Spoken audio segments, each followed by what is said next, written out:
How can anyone afford 100% grass-fed 100% of the time? You also want to support animal welfare, and you've been told that grain-fed beef is actually really bad. The animals are locked up eating nothing but grains, soy, and corn. It's making them sick, stressed, they're full of antibiotics and hormones. Is that true? Who even said that in the first place?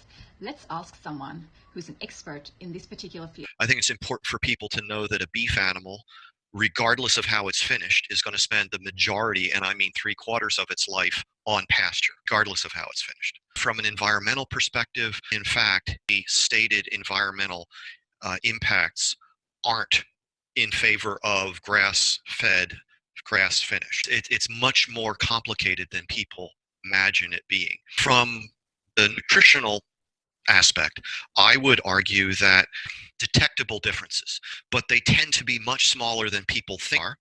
And certainly when we compare them to other foods in our diet, they're much smaller. We say grain finished, we need to be sure we realize that grain is only a portion of the ration, even at the end of the finishing phase, when the grain content is highest.